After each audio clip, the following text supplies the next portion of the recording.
ఆ యొక్క challenging subject ఏంటంటే, యేసు దేవునితో సమానుడా? Is Jesus equal to father? చూడండి, ఈరోజు అనేక మంది చాలా అద్భుతమైనటువంటి ఇంప్రెసివ్ వివరణలో, లేఖనాల్లో లేనటువంటి విధంగా దేవుని గురించి, ఆయన కుమారుని గురించి ఇస్తున్నారు. మరి ఈ విధమైనటువంటి పరిస్థితుల మధ్యలో మనం లేఖనాల్లో ఉన్నది మాత్రమే చెప్పుకుంటూ పోతున్నప్పుడు మరి అది అంగీకరించడానికి కొంత కష్టమైనటువంటి పరిస్థితులు ఉండొచ్చు అనేటువంటి భావన మనకు అర్థమవుతున్నది. కనుక ఎవరు ఏమనుకున్నా, లేదా మనం కూడా ఒకప్పుడు ఈ విధమైనటువంటి విధానం కాకుండా వేరే విధానంలో నమ్మి ఉన్నా, మనం మాత్రం లేఖనాలలో ఉన్నదాన్ని మాత్రమే అంగీకరించడానికి ప్రయత్నం చేద్దాము అనే ఒక నిర్ణయం తీసుకోవాల్సినటువంటి అవసరం ఉన్నది. ఎందుకంటే 2 పేతురులో ఒక మాట అంటాడు కదా, లేఖనం ఎప్పుడునూ మనుషుని ఇచ్చిన బట్టి కలగలేదు కానీ మనుష్యులు పరిశుద్ధాత్మ మూలంగా ప్రేరేపింపబడిన వారై పలికిరి అనేటువంటి ఒక వాక్య భావాన్ని మన మనసులో పెట్టుకొని మనం ముందుకు సాగటానికి ప్రయత్నం చేద్దాం. కనుక ఈ యొక్క మాటలో మనం చూసేటప్పుడు,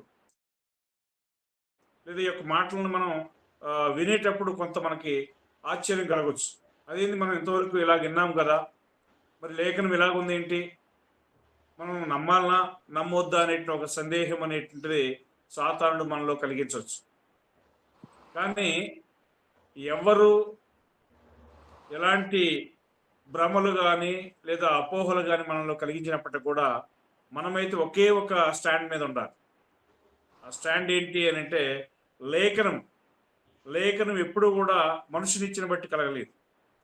కలిగిన లేఖనాలన్నీ పరిశుద్ధాత్మ మూలంగానే కలిగాయి అనేటువంటి ఒకే ఒక ప్రమాణంలో మనం నిలిచి ఉండాల్సినటువంటి అవసరం ఉంది. కాబట్టి ఈరోజు అనేక మంది యేసుక్రీస్తుని గురించి ఈ విధంగా మాట్లాడుకుంటున్నారు. ఏమని అంటే, ఆయన్నే తండ్రి అయిన దేవుడిగా గాను, ఆయన్నే కుమారుడైన దేవుడిగా గాను, ఆయన్నే పరిశుద్ధాత్మ దేవుడిగా గాను వర్ణిస్తున్నారు. ఇంకా పోతే ఆశీర్వదించబడినటువంటి త్రిత్వము అనేటువంటి ఒక ఇంప్రెసివ్ పదాన్ని వాడుతున్నది మత ప్రపంచం. ఆశీర్వదించబడినటువంటి త్రిత్వము అని అంటే ఆ యొక్క ముగ్గురు ఒక్కరే అనేటువంటి ఒక పదజాలాన్ని ఉపయోగిస్తున్నది. దాన్ని ట్రయూన్ గాడ్ హెడ్ అంటారు. ట్రయూన్ అంటే ముగ్గురు, అంటే తండ్రి, కుమారుడు, పరిశుద్ధాత్మ, ఈ ముగ్గురును కూడా ఒక్కటే అనేటువంటి భావంతో ఉపయోగించేటువంటి ఒక వర్గం కూడా ఉన్నది. ఇంకా కూడా ఆయన్నే ద గాడ్ మ్యాన్ అని అంటారు. గాడ్ మ్యాన్ అంటే అర్థం ఏంటంటే 100% దేవుడు, 100% మానవుడు అనేటువంటి పదజాలాలను కూడా ఉపయోగిస్తున్నటువంటి వివరణలో మనం మరలా గమనించండి. 100% దేవుడు. సహోదరులందరూ కూడా మ్యూట్ లోకి వచ్చేయండి. రాములు గారు మ్యూట్ లోకి వచ్చేయండి. మ్యూట్ లో ఉండాలి, అందరూ డిస్టర్బ్ అవుతుంది. రైట్. అయితే ఇప్పుడు మన ఎదుటిన్నటువంటి ఒక ముఖ్యమైనటువంటి ఒక బాధ్యత లేదా ముఖ్యమైనటువంటి ఒక కర్తవ్యం ఏంటంటే, యేసుక్రీస్తుని గురించి లేఖనాలు ఏ విధంగా వివరిస్తున్నాయి, యేసుక్రీస్తుని గురించి లేఖనాల్లో ఏ సందర్భాల్లో ఎలాగూ మాట్లాడబడి ఉన్నాయి అనేటువంటి విషయాలను మనం చూద్దాం. ఆ విషయాలు మనం 8 కేటగిరీస్గా విభజించవచ్చు. ఆ కార్యాలను 8 విధానాలుగా మనం వివరించవచ్చు అన్నమాట. ఒకటి, యేసుక్రీస్తు యొక్క శక్తి మరియు అధికారాలకు మూల కారణం. యేసుక్రీస్తు యొక్క శక్తి అధికారములకు మూల కారణము జగదుత్పత్తికి ముందుగా ఎవరు? Before the foundation of the world, who was the source of Jesus power and authority. మళ్ళా తెలుగులో మనం వివరిస్తున్నాము.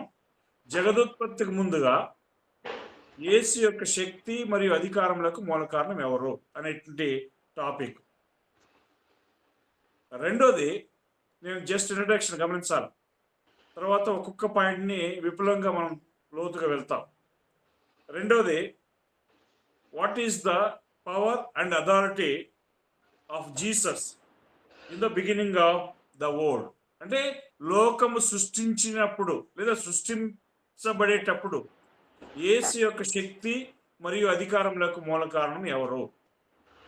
మరొకసారి, లోకము సృష్టించబడేటప్పుడు యేసు యొక్క శక్తి మరియు అధికారములకు మూల కారణం ఎవరు? దెన్ థర్డ్ వన్, సృష్టి మొదలుకొని, గమనించాలండి, ఈ సృష్టి మొదలుకొని యేసు ఈ లోకమునకు వచ్చినంత వరకు ఆయనకున్నటువంటి శక్తి మరియు అధికారములకు మూల కారణం ఎవరు? మరొకసారి అదే పాయింట్, సృష్టి మొదలుకొని యేసు ఈ భూమి మీదకి మనిషి రూపంలో వచ్చాడు చూసారా, ఆ కాలం వరకు కూడా ఆయనకి ఉన్నటువంటి అధికారములకు శక్తికి మూల కారణం ఎవరు అనేటువంటిది మనం చూస్తున్నాం. ఫోర్త్ వన్ ఏంటంటే, యేసు ఈ భూమి మీద 33 సంవత్సరాలు ఉన్నాడు కదా, యేసు ఈ 33 సంవత్సరాల్లో ఆయన వెనకున్నటువంటి శక్తి మరియు అధికారము ఎవరు? While Jesus was living on earth, who was the source of authority and power? Who is the power and authority of Jesus? యేసు యొక్క అధికారము శక్తులకు కారణం ఎవరు?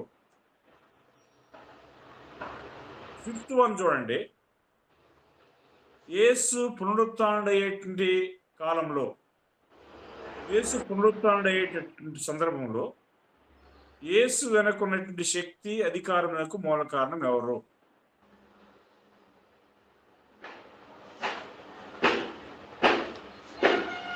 ఏడోది, ఆరోది, యేసు పునరుత్థానుడైన తర్వాత, ఆయన పునరుత్థానుడై ఈ భూమి మీద 40 దినాలు ప్లస్ 50 దినాలు ఉండి తర్వాత 50 దినాలు తండ్రి యొద్దకు పోయాడు కదా, 40 దినాలు ఉండి ఈ ఆయన తండ్రి యొద్దకు పోయిన తర్వాత మొత్తం 50 దినాల తర్వాత 50 దినాల వరకు ఈ భూమి మీద ఆయన తను కనబరుచుకున్నాడు, పర్టికులర్గా 40. అయితే ఆ యొక్క కాలంలో పునరుత్థానం తర్వాత యేసు యొక్క శక్తి మరియు అధికారములకు మూల కారణం ఎవరు? తర్వాత ఏడోది, జడ్జిమెంట్ దినం అంటే తీర్పు దినమున యేసు యొక్క శక్తి మరియు అధికారములకు మూల కారణం ఎవరు? ఏడోది, తీర్పు దినమున యేసు యొక్క శక్తి మరియు అధికారములకు మూల కారణం ఎవరు? చివరిది 8వ పాయింట్,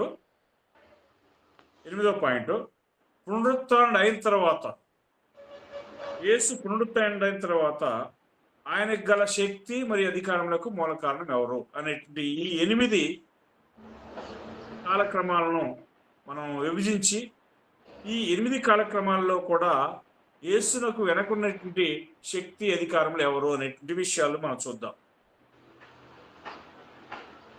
మీరు కావాలంటే మళ్ళీ మనకి ఒక్కొక్క పాయింట్ వస్తుంది, ఒక్కొక్క పాయింట్ వివరంగా వచ్చేటప్పుడు మీరు నోట్ చేసుకుని దాని కింద చదవడానికి ప్రయత్నం చేయొచ్చు. అయితే ఇప్పుడు ఈ 8 అంశాలను చూసుకోవడానికి ముందుగా పరిచయంగా కొన్ని దానికి ముందున్నటువంటి కార్యాలను మనం చూద్దాం. ఈరోజు యొక్క బైబిల్లో లేనటువంటి అనేకమైనటువంటి స్టేట్మెంట్స్ని అబద్ధ బోధకులు ధైర్యంగా చెప్పడానికి ప్రయత్నం చేస్తున్నారు. గమనించండి, నేను ఆ విధంగా మాట్లాడుతున్నాను అంటే ఈ సమాజంలో ఎంతమంది ఎన్ని తప్పుడు విధానాల్లో బైబిల్ని మరి వివరిస్తున్నారు అనే విషయం మీరే చూడవచ్చు. ఈరోజు టీవీల్లో కావచ్చు, లేకపోతే పెద్ద పెద్ద మీటింగ్లలో కావచ్చు, ఎంత లేఖనాల్లో లేనటువంటి మాటలు ఎంత ధైర్యంగా వాళ్ళు మాట్లాడుతున్నారు అనేది మీరు చూడవచ్చు. కానీ మనమైతే వారు మాట్లాడినట్లుగా అబద్ధాలను కలిపి మాట్లాడవద్దు. First of all we should decide ourselves. ఏంటంటే we must not dare speak where the Lord has not spoken. దేవుడు మాట్లాడినటువంటి ఏది కూడా గమనించాలి. మరొకసారి, దేవుడు మాట్లాడిన ఏది కూడా మనం మాట్లాడటకు ధైర్యం చేయకూడదు. మనం మాట్లాడాల్సింది ఏంటి మాత్రమే అంటే యేసు యొక్క శక్తి అధికారములకు లేఖనాల్లో ఏమైతే ఇవ్వబడి ఉన్నదో, మరొకసారి, లేఖనాల్లో ఏమైతే ఉన్నదో యేసు యొక్క శక్తి అధికారములకు లేఖనాల్లో ఏదైతే మూల కారణంగా ఉన్నదో దాన్ని మాత్రమే చూడటానికి మనం ప్రయత్నం చేద్దాం. ఈరోజు లేఖనాల్లో యేసుక్రీస్తు దేవునితో సమానుడని కానీ, యేసుక్రీస్తు దేవుని కంటే ఎక్కువవాడని కానీ, యేసుక్రీస్తు దేవునితో తక్కువ వాడు కానీ అనేటువంటి పదజాలాలు ఏమైనా మనం ఉపయోగించడం జరుగుతున్నదా? యేసుక్రీస్తు, మరొకసారి, యేసుక్రీస్తు దేవునితో సమానుడని కానీ, యేసుక్రీస్తు దేవుని కంటే ఎక్కువగా కానీ, యేసుక్రీస్తు దేవుని కంటే తక్కువగా కానీ ఉన్నటువంటి ఆ యొక్క వివరణలో మనము లేఖనములలో చూస్తున్నామా అనేటువంటి దాని మీద మనం చూద్దాం. చూడండి, వాస్తవంగా ఇప్పుడు మనం చదివినటువంటి 8 అంశాలు ఈ కాలాలన్నింటిలో కూడా యేసు వెనక క్రియ చేసినటువంటి, లేదా యేసు వెనక పనిచేసినటువంటి ఆ యొక్క అధికారము లేదా శక్తి ఎవరిది? అనేక మంది ఏం చేస్తున్నారంటే బైబిల్ భాషలు కానటువంటి, అంటే బైబిల్లో చెప్పబడినటువంటి మరి పదజాలాన్ని ఉపయోగించడం మనం చూస్తున్నాం. ఏ విధంగా అంటే కో ఈక్వల్ అంటే ఆయనతో సమానుడు. ఆ తర్వాత అధికారంలో, శక్తిలో కూడా యేసుక్రీస్తు దేవునితో సమానుడు అనేటువంటి ఆ పదజాలాన్ని ఈరోజు అనేక మంది ఉపయోగిస్తున్నారండి.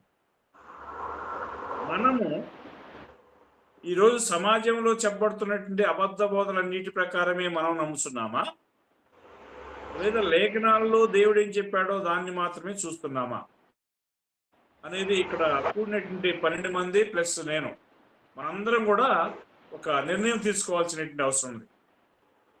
అవునా? దేవుని యొక్క లేఖనాల్లో ఏది మాత్రం చెప్పబడిన దానికి మాత్రం ఏకీభవిద్దామా, లేకపోతే లేఖనాలు చెప్పబడిన దాన్ని కూడా మనం అంగీకరిద్దాం, ఒప్పుకుందామా? చెప్పండి ఒక్కొక్కళ్ళు. లేఖనములు చెప్పిందని ఒప్పుకుందాం సార్. Okay, very good. మనం లేఖనాలకు మించి కొంచెం బయటికి కానీ, లోపలకు కానీ, లేదా కుడిమి కానీ, ఎడమకు కానీ మనం ఏం చేయొద్దు, పోవద్దు. కాబట్టి ఇప్పుడు లేఖనాలను పరిశీలన చేయడానికి ప్రయత్నం చేద్దాం. ఆ యొక్క లేఖనాల్లో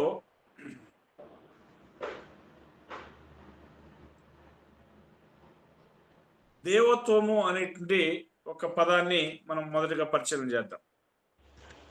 దేవత్వము అంటే గాడ్ హెడ్. అంటే ఈ దేవత్వం అనేటువంటి పదము లేఖనాల్లో దాని యొక్క వివరణ మనకి ఇవ్వబడలేదు. దేవత్వము అని అంటే లేఖనాల్లో మనకు వివరణ ఇవ్వబడలేదు. దాని అర్థాన్ని మీరు నోట్ చేసుకోవచ్చు. ఒక స్ట్రాంగ్స్ నిఘంటు అనేటువంటిది ఒక ప్రామాణికమైనటువంటి ఒక నిఘంటు అన్నది, డిక్షనరీ. ఆ స్ట్రాంగ్స్ డిక్షనరీ ప్రకారం దేవుని పోలిన అని అర్థం అనమాట. దేవత్వం అంటే దేవుని పోలిన లేదా దేవుని పోలిక అని అర్థం. అదే రెండవ డిక్షనరీ ఉంది, ప్రసిద్ధి చెందిన డిక్షనరీ థేర్. థేర్ డిక్షనరీ ప్రకారం ఏంటి అంటే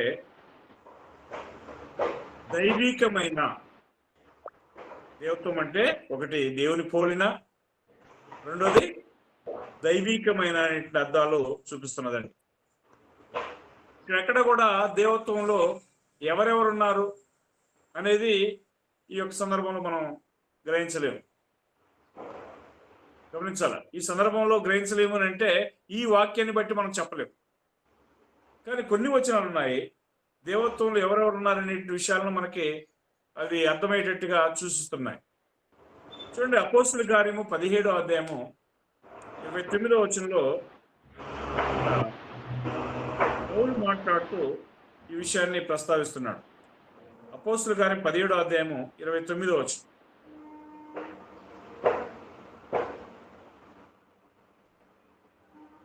చదువుదాము. సార్ 17:29. అవునండి. కాబట్టి మనము దేవుని సంతానమై ఉండి మనుష్యుల చమత్కార కల్పన వలన మలచబడిన బంగారంనైనను వెండినైనను రాతినైనను దేవత్వము పోలి ఉన్నదని తలంపకూడదు. రైట్. ఇక్కడ దేవత్వం అనే పదానికి అర్థం మనకేం చెప్పబడలే.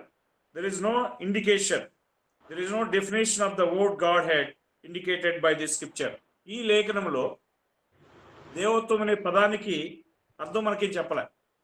ఏం చెప్పాడు పౌలు గారు అంటే, మనము దేవుని సంతానము, మనుషుల పోలికగా మనం దేవుని సంతానమై ఉండి మనుషుల పోలికగా చమత్కార కల్పన వలన మలచబడినటువంటి బంగారంనైను వెండినైను రాతినైను దేవత్వం పోలి ఉన్నదని మనం తలంచుకోకూడదు అనేటువంటి వివరణ ఇచ్చాడు. ఆయన ఏమిచ్చాడంటే, మనము మనుషులు పోలికగా వారు క్రియేట్ చేస్తున్నారు చూసారా, వెండి కావచ్చు, బంగారం కావచ్చు, లేకపోతే రాత్రి కావచ్చు, వాళ్ళు మలిచినటువంటి దాన్ని ఏమనొద్దు, దేవత్వం పోలి ఉన్నదని చెప్పి మనం భావించొద్దు అని అన్నాడు.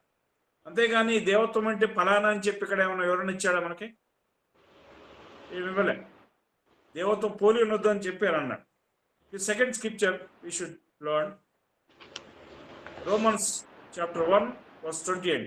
రోమా 1వ అధ్యాయము 20వ వచనం.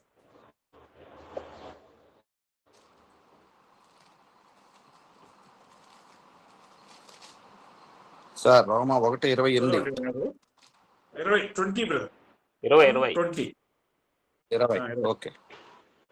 ఆయన అదృశ్య లక్షణములు అనగా ఆయన నిత్య శక్తియు దేవత్వమును జగదుత్పత్తి మొదలుకొని సృష్టింపబడిన వస్తువులను ఆలోచించటం వలన తేటపడుచున్నవి గనుక వారు నిరత్రులై ఉన్నారు. చూడండి, ఇక్కడ కూడా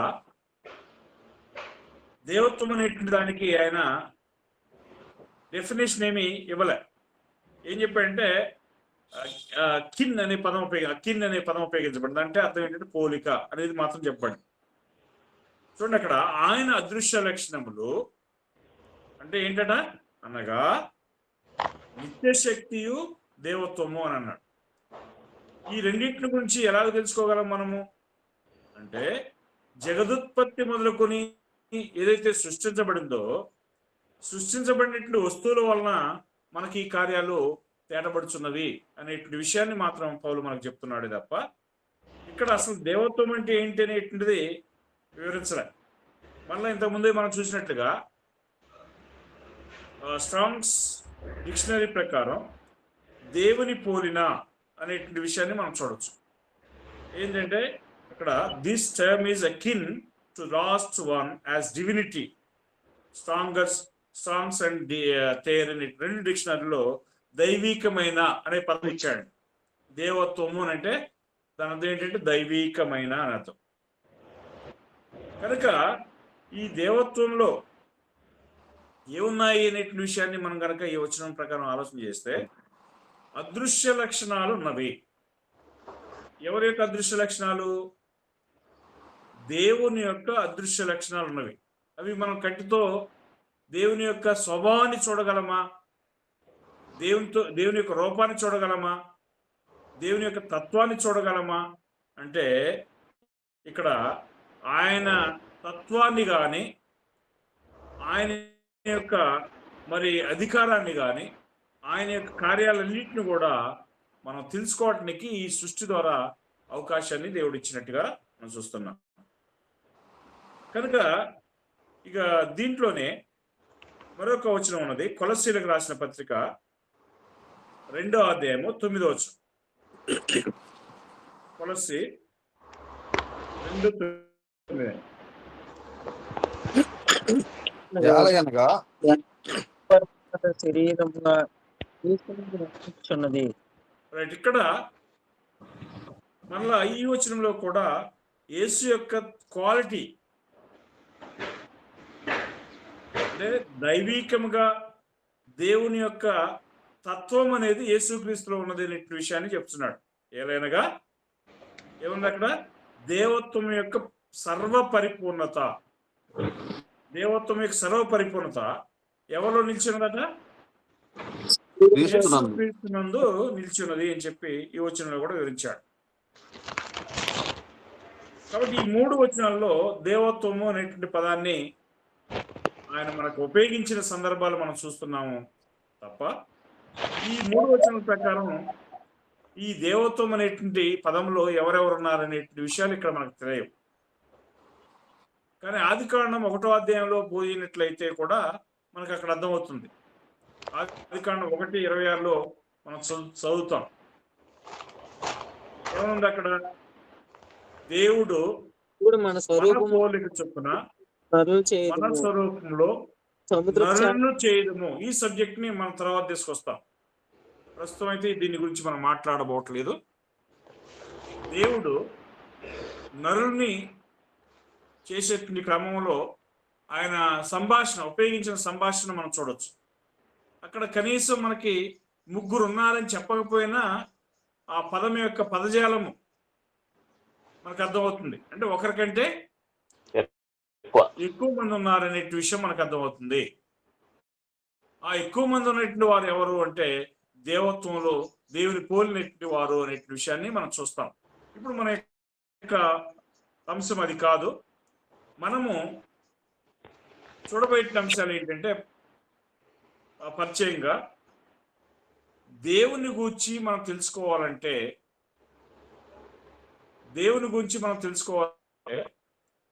దేవుడు మనకి ఇచ్చినటువంటి జ్ఞానం చొప్పునే తెలుసుకోగలము తప్ప మన సొంత జ్ఞానంతో ఎట్టి పరిస్థితుల్లో ఆయన తెలుసుకోవటం మన వలన కాదు అనేది మనం గమనించాలి. చూడండి, యెషయా గ్రంథము 55వ అధ్యాయము. యెషయా గ్రంథము 55వ అధ్యాయము 8-9 వచనాలు మనం చూసినట్లయితే మనం ఒక విషయాన్ని గుర్తుపెట్టుకోవాల్సిన అవసరం ఉన్నది అనేది దేవుడు మనకు లేఖనాల్లో చూపిస్తున్నాడు. చదువుదాము 8-9 వచనాలు. నా తలంపులు మీ తలంపుల వంటివి కావు, మీ త్రోవలు నా త్రోవల వంటివి కావు. ఇదే యెహోవా వాక్కు. ఆకాశములు భూమికి పైన ఎంత ఎత్తుగా ఉన్నవో, మీ మార్గముల కంటే నా మార్గములు, మీ తలంపుల కంటే నా తలంపులు అంత ఎత్తుగా ఉన్నవి. రైట్. దేవుని యొక్క స్టేట్మెంట్ అంటే వాక్యాన్ని గమనిద్దాం. నా తలంపులు మీ తలంపులు వంటివి కావు. అంటే మానవుని యొక్క తలంపులు దేవుని యొక్క తలంపులతో ఎట్టి పరిస్థితులు ఏం చేయటానికి కుదరదు, కంపేర్ చేయటానికి కుదరదు. దేవుని తలంపులు వేరు, మానవుని యొక్క తలంపులు వేరు. అది ఎలాగున్నది అని అంటే 9వ వచనంలో వివరిస్తున్నాడు. ఆకాశములు భూమికి పైగా ఎంత ఎత్తుగా ఉన్నవో, మీ మార్గముల కంటే నా మార్గములు, మీ తలంపుల కంటే నా తలంపులు అంత ఎత్తుగా ఉన్నవి అనే విషయాన్ని చెప్తున్నాడు. గమనించామా మనం? ఏమంటున్నాడు? దేవుని యొక్క తలంపులు కావచ్చు, దేవుని యొక్క మార్గాలు కావచ్చు, మనకిని దేవునికి ఎంత తేడా ఉందట? ఆకాశానికి భూమికి ఉన్నంత తేడా ఉన్నది అంటున్నాడు. అంటే ఆకాశానికి భూమికి ఉన్నటువంటి తేడా మనకు ఉన్నప్పుడు మనం వాటిని తెలుసుకోవటం మన వల్ల అవుతుందా? కాదు. మరి వీటిని తెలుసుకోవటం ఎలాగా? దేవుని యొక్క మార్గాలని మనం తెలుసుకోవటం ఎలాగంటే ఒకటి మార్గం. ఏంటి ఆ ఒక్క మార్గము? కొరింథీయులకు రాసిన పత్రిక 2వ అధ్యాయము 11వ వచనంలో చూడండి. మనం నమ్మకస్తులుగా ఉన్నట్లయితే, అంటే నేను మాట్లాడుతున్న సబ్జెక్టు ఏంటి? మనం దేవుని యొక్క లేఖనాల్లో మాత్రమే నిలిచి ఉండేటువంటి ఒక నిర్ణయం కనుక మనకు ఉన్నట్లయితే, మనం దేవుని యొక్క లేఖనాల్లో చెప్పబడినంత మాత్రమే మనం అంగీకరించాలి అనేటి ఒక ఆ యొక్క దృఢ నిశ్చయం మనకున్నట్లయితే మనం తెలుసుకోవచ్చు అని చెప్పి దేవుని యొక్క వాక్యం మనకు చెప్తున్నాడు. చదవండి. 1 కొరింథీ 2:11.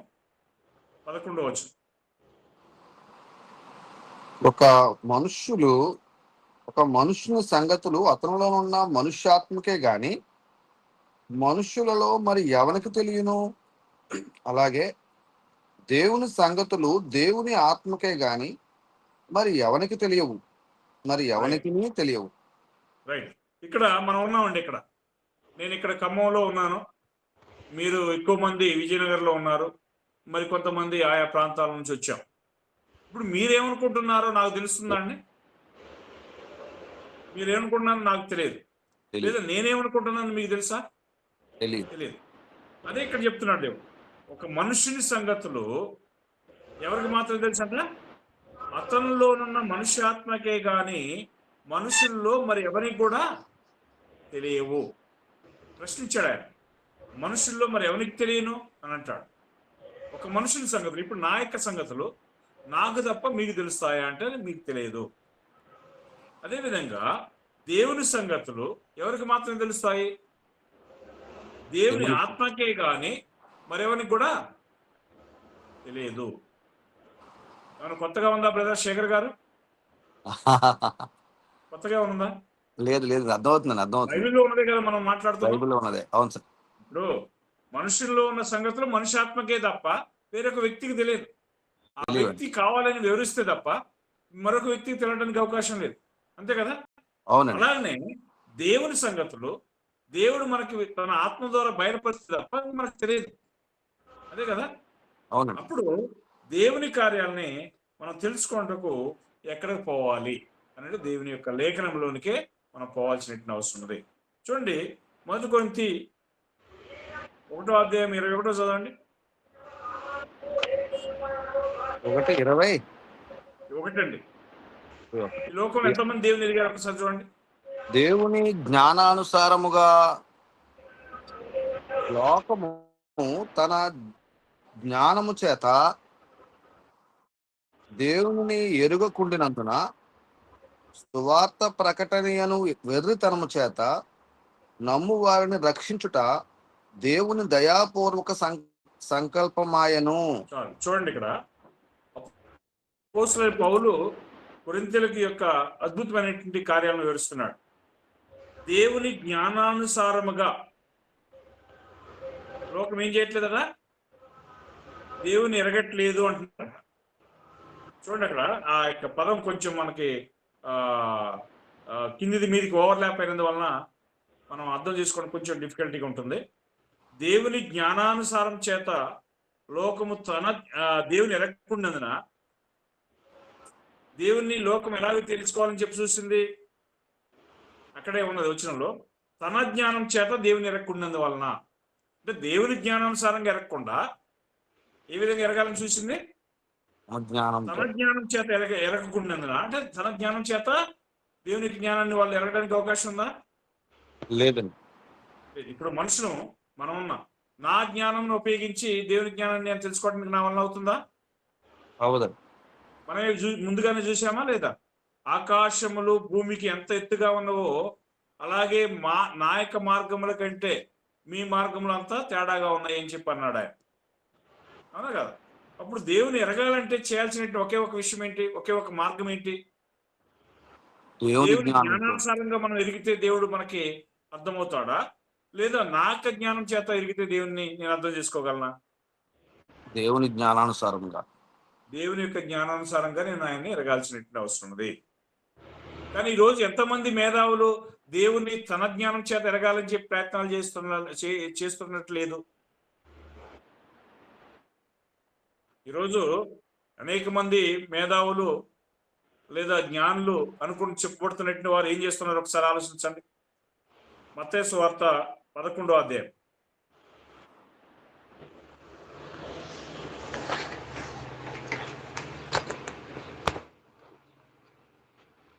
ఎంతో మంది దేవుని ఎరిగి ఉన్నారు. మత్తయి సువార్త 11వ అధ్యాయము 25వ వచనం చదవండి ఎవరైనా. ఆ సమయమున యేసు చెప్పినదేమనగా, తండ్రి ఆకాశమునకును భూమికిని ప్రభువా, నీవు జ్ఞానులకును వివేకులకును ఈ సంగతులను మరుగు చేసి పసిబాలురకు బయలుపరిచావని నిన్ను స్తుతించున్నాను. చూశారండి, మనము బైబిల్ లేఖనాల్లోనే ఉన్నామా, ఏమైనా బయటికి పోయేంతవరకు? బైబిల్ లేఖనాలనే ఉన్నామండి. బైబిల్ లేఖనాల్లోనే ఉన్నాం. ఎవరు మాట్లాడుతున్నటువంటి వాక్యం ఇది? ధనంజయ చెప్పు. ఎవరు మాట్లాడుతున్నటువంటి మాట ఇది? దేవుడు మాట్లాడుతున్నమాట. యేసుక్రీస్తు యేసుక్రీస్తు మాట్లాడుతున్నాడు. వారు ఇక్కడ మాట్లాడుతున్నారు. యేసుక్రీస్తు దేవునితో తండ్రితో మాట్లాడుతున్నాడు. అవునా? అవును అంకుల్. ఆ సమయమున యేసు చెప్పినది ఏమనగా, చెప్తున్నది ఎవరు? యేసు. యేసుక్రీస్తు ఆ వారు సమయమున యేసు చెప్పినది ఏమనగా, తండ్రి ఎవరితో చెప్తున్నాడు? తండ్రితో మాట్లాడుతున్నారు. చెప్తున్నాడు, తండ్రి ఆకాశమునకును భూమికి ప్రభువా, ఆకాశమునకు భూమికి ప్రభువా, నీవు జ్ఞానులకును వివేకులకును ఈ సంగతులు మరుగు చేసి. ఎవరికి దేవుని సంగతులు మరుగు చేయబడ్డాయి? జ్ఞానులకు వివేకులకు మరుగు చేయబడ్డాయి. ఇప్పుడు మీ ఏరియాలో ఒక ఆయన అంటాడు, పి సుందరరావు అని, పెద్ద పండితుడు అంటాడు. ఆయనకి ఈ సంగతులు ఏమైనా అర్థమైనాయా? నేను ఓపెన్ గా మాట్లాడుతున్నది, భయపడాల్సింది ఏమీ లేదు. ఎందుకంటే ఆయన మాట్లాడేది బైబిల్లో లేఖనాలు కావు. ఆయన మాట్లాడేది దేవుడు ఏమంటున్నాడు చూడండి.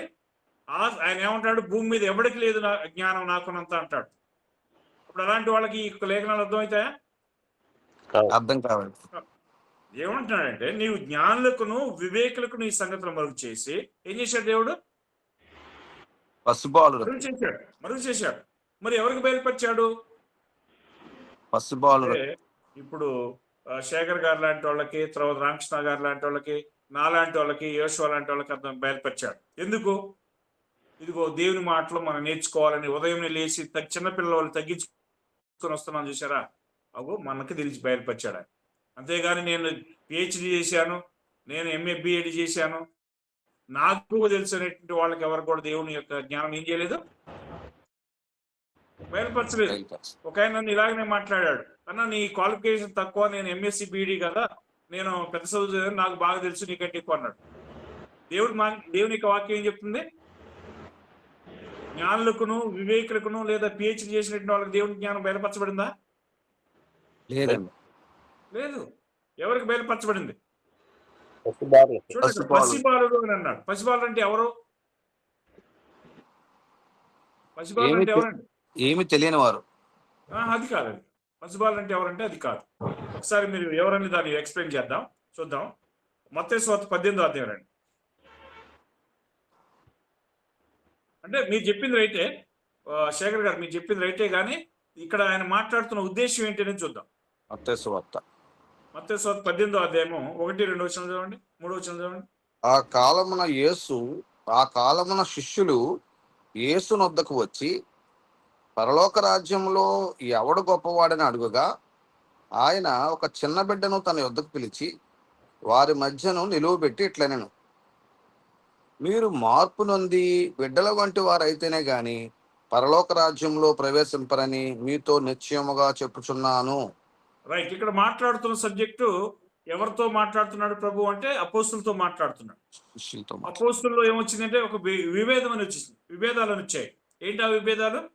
నేను గొప్ప, నువ్వు గొప్ప, నీకు ఎక్కువ తెలుసా, నాకు ఎక్కువ తెలుసా అనేటువంటి ఒక డివిజన్స్ వచ్చాయి. వచ్చినప్పుడు ఆయన ఏం చెప్పాడంటే, ఒక చిన్న బిడ్డను తీసుకొని 2వ వచనంలో తన ఎద్దకు వారి మధ్యలో ఆ చిన్న బిడ్డ నిలబెట్టి, మీరు మార్పు నుండి చిన్న బిడ్డల వంటి వారైతేనే తప్ప అన్నాడు. అంటే చిన్న బిడ్డల యొక్క స్వభావం ఎలా ఉంటుంది అంటే, శేఖర్ బ్రదర్ చెప్పినట్టుగా ఏమీ తెలియని స్వభావము, తగ్గింపు కలిగిన స్వభావము లేదా అమాయకత్వం ఉంటుంది. మరి అలాంటి స్వభావం కలిగి ఉన్నటువంటి వారికైతే ఎక్కడ పోతారు? పరలోక రాజ్యంలో ప్రవేశిస్తారు అన్నాడు. అప్పుడు మనం పరలోక రాజ్యంలో ప్రవేశించాలంటే ఎలాంటి వారుగా ఉండాలి? చిన్న బిడ్డలను పోలినటువంటి మనస్తత్వం కలిగి ఉండాలి. అవునా? మరి అలాంటి చిన్న బిడ్డలకి దేవుడు తన జ్ఞానాన్ని బయలుపరుస్తాడే తప్ప ఈ యొక్క జ్ఞానులకు వివేకులకు బయలుపరుస్తాడా? బయలుపరచడు. మరి చిన్న బిడ్డలు అంటే అర్థం కలిసి పాలు తాగుతున్నటువంటి చిన్నారులా మాట్లాడుతుంది, లేకపోతే మనలాంటి వాళ్ళ తగ్గించుకున్నట్టు వాళ్ళ? ఇప్పుడు అపోస్తులు ఉన్నారు, అపోస్తులు పెద్ద పెద్ద వాళ్ళైనా, పెళ్లిళ్ళై పిల్లలు ఉన్నట్టు వాళ్ళైనా కదా. గలిలయ తీరంలో వారందరిని పిలుచుకున్నాడు కదా. వాళ్ళు పెద్ద పెద్ద వాళ్ళేనా? అవును. వాళ్ళందరూ చిన్న బిడ్డల పోలి తమ తగ్గించుకున్నందువల్లనే ఎవరికి ఇవ్వబడినటువంటి అద్భుతమైనటువంటి జ్ఞానం వారికి ఇవ్వబడింది. వారిని చూసి అక్కడ ఉన్నటువంటి పెంతెకోస్తు దినాన్ని వచ్చినటువంటి యూదుల్లో ఎక్కువ మంది ఏమన్నారంటే, వీరు యూదులు కాదా, వీరు గలిలయులు కారా, వీరు విద్య లేని పామరులు కారా అని చెప్పి అన్నారా లేదా? అన్నారండి. అపోస్తలుల 2వ అధ్యాయం. మరి అలాంటి వారికి దేవుని జ్ఞానం దేవుడు ఇచ్చాడా? ఇవ్వలేదు. ఇచ్చారు. ఇచ్చాడు. ఎందుకు ఇచ్చాడు? వారు తమ్మును తాము తగ్గించుకున్నందువల్ల వారికి ఇవ్వబడింది. మళ్ళా ఇప్పుడు మనం మత్తయి సువార్త 11:25 పోదాము.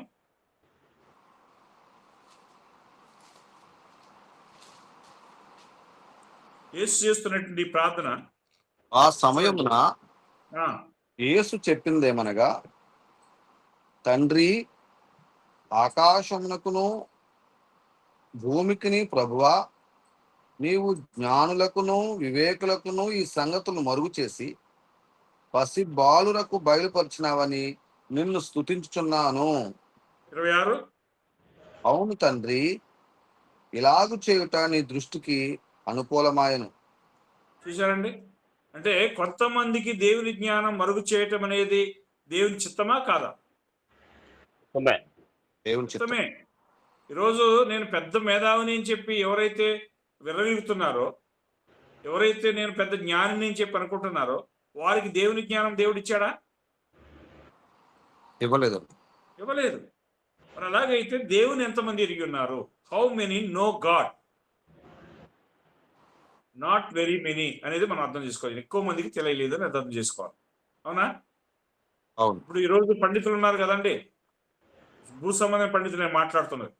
భూ సంబంధం పండితులకు దేవుడు తన జ్ఞానం ఇచ్చాడా? ఇవ్వలే. ఎందుకు ఇవ్వలేదు? వాళ్ళు దేవుని జ్ఞానానుసారంగా ఆయన వెళ్ళడానికి ఏం చేయలేదు, ప్రయత్నం చేయలేదు. వారు ఎలా జరగడానికి ప్రయత్నం చేస్తున్నారు?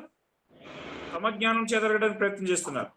తమ జ్ఞానం చేత ఎవరైనా ఎరగడానికి ప్రయత్నం చేసినట్టు వారికి దేవుడు తన జ్ఞానం ఇస్తున్నాడా అంటే ఇవ్వట్లేదు అన్నాడు.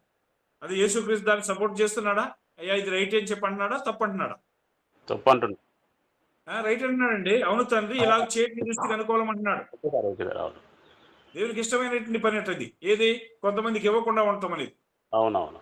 మీరు అపోస్తలుగా మత్తయి సువార్త 11లో చదువుతాం కదా మనం, 13వ అధ్యాయం. అవునవును. నువ్వు ఎందుకు ఉపమాన రీతిగా ఈ విధంగా మాట్లాడుతున్నావు అని చెప్పి అడుగుతారు శిష్యులు వచ్చి. పరలోక రాజ్య మర్మములు ఎరుగుట మీకు అనుగ్రహించబడి ఉంది, కొంత వారికి అనుగ్రహించబడలేదు అంటాడు. అవునా కదా? అవును.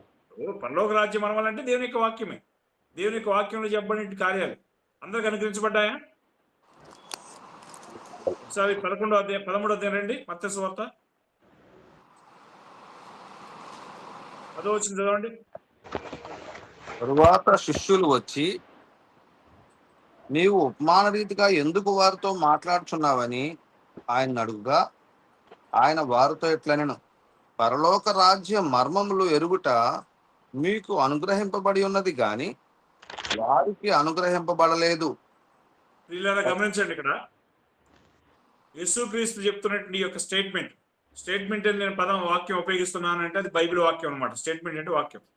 యేసుక్రీస్తు చెప్తున్నట్టు ఈ స్టేట్మెంట్ ప్రకారం పరలోక రాజ్య మర్మములు ఎవరికి అనుగ్రహించబడ్డాయి? శిష్యులకు అంటే మనం కూడా శిష్యులే. ఇప్పుడు మనకు కూడా అనుగ్రహించబడ్డాయా చదువుతున్నప్పుడు? అనుగ్రహించబడ్డాయి. కానీ వారికి అనుగ్రహించబడలేదు అంటున్నాడు. ఎవరికి? ఎవరైతే ఈ లోక జ్ఞానానుసారంగా మాట్లాడాలని కోరుతారో, ఎవరైతే ఈ లోక జ్ఞానానుసారంగా ఆలోచన చేస్తారో వారికి దేవుని జ్ఞానం అనేది ఏం చేయబడలేదు, ఇవ్వబడలేదు. కానీ మీకు ఇవ్వబడింది అని చెప్పండి. మీకంటే ఎవరు వాళ్ళు అంటే అపోస్తులు. ఎవరైతే పసిబిడ్డలు తమ తాము తగ్గించుకుంటారో వారిలో మనం ఉంటే మనం కూడా. అవునా? కనుక ఈ దేవుని జ్ఞానం అనేది అందరికి ఇవ్వబడలేదు. కనుక అందరికీ దేవుని గురించి తెలియదు అనేది మీరు గమనించాలి. పెద్ద పెద్ద మేధావులు ఎవరైతే ఉన్నామని చెప్పి అనుకుంటున్నారో వాళ్ళకి ఈ విషయం తెలియదని మనం అర్థం చేసుకోవాలి. బైబిల్లో మనం చూసినట్లయితే తండ్రి, కుమారుడు, పరిశుద్ధాత్మ గురించి నేను ఒక సందర్భంలో మీటింగ్కి విజయవాడ వెళ్ళానండి. ఒక ఆయన ఇక దేవుని యొక్క లేఖనాల్లో లేనటువంటి చాలా వ్యంగ్యమైనటువంటి భాష ఉపయోగిస్తున్నాడు. ఏంటి ఆ భాష అంటే అసలు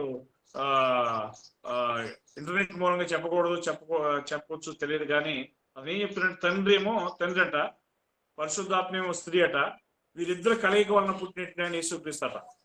స్త్రీ అన్నటువంటి పరిశుద్ధాత్మ ఎంత దేవునికి విరోధమైనటువంటి కార్యం చూడండి. అలాగే మాట్లాడే వాళ్ళు పెద్ద పెద్ద నాయకులుగా చలామణి అవుతున్నారు. మీరు నమ్మండి నమ్మకూడదు, కాదండి తప్పు. పరిశుద్ధాత్మ అనేటువంటి ఆయన పురుషుడిగా చెప్పబడ్డాడు, ఆయన అని చెప్పబడింది బైబిల్లో, స్త్రీ కాదని అంటే నీకేం తెలియదు. అప్పుడు నాకు 28 29 సంవత్సరాలు ఉంటాయి. నేను ఒక దొరగారిని తీసుకొని ట్రాన్స్లేటర్గా వచ్చే విజయవాడ.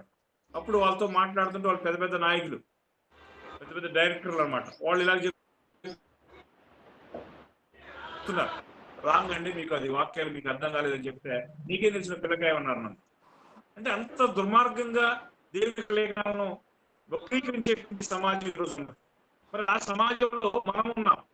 మరి మనం లేఖనాలను మాత్రం తెచ్చుకోవడానికి ప్రయత్నం చేద్దామా, లేదా లేఖనాల్లో మనుషుని యొక్క కల్పితాలని మనం నేర్చుకోవడానికి ప్రయత్నం చేద్దామా? లేఖనాలు మాత్రమే మనం నేర్చుకోవడానికి ప్రయత్నం చేద్దామా?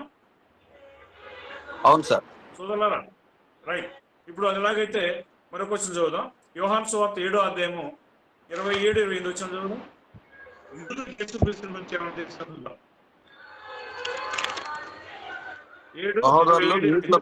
సహోదరులు మ్యూట్ లోకి వచ్చేయండి. 7వ అధ్యాయం సార్, 27 నుంచి 30 అండి. అయినను ఈయన ఎక్కడి వాడో ఎరుగుదుము, క్రీస్తు వచ్చినప్పుడు ఆయన ఎక్కడి వాడో ఎవడునూ ఎరుగడని చెప్పుకునేది. కాగా యేసు దేవాలయములో బోధించుచు, మీరు నన్ను ఎరుగుదురు, నేను ఎక్కడి వాడనో ఎరుగుదురు, నా అంతటా నేనే రాలేదు, నన్ను పంపినవాడు సత్యవంతుడు, ఆయనను మీరెరుగరు, నేను ఆయన యొద్ద నుండి వచ్చితిని, ఆయన నన్ను పంపిన గనుక నేను ఆయనను ఎరుగుదునని బిగ్గరగా చెప్పాను. రైట్. ఇక్కడ 27వ వచనంలో యేసు ఎక్కడ వాడో వారికి తెలుసా? ఒక రకంగా తెలుసు. ఎలాగూ ఆయన నజరేతు అనేటువంటి ఒక గలిలయ ప్రాంతంలో గ్రామంలో యేసు అదే యోసేపు మరియలకు జన్మించాడని, జన్మించిన బెత్లెహేంలే, ఆ జన్మించినట్టు ఆయన అక్కడ వడ్రంగి పని చేస్తూ ఆయనతో పాటు ఆయన సహోదరులు సహోదరులు ఉన్నారనే విషయం వాళ్ళకి తెలుసు, అవునా? కానీ యేసు వచ్చినప్పుడు ఆయన ఎక్కడ వాడు ఎవరినో ఎరగరని వారు చెప్పుకున్నారు.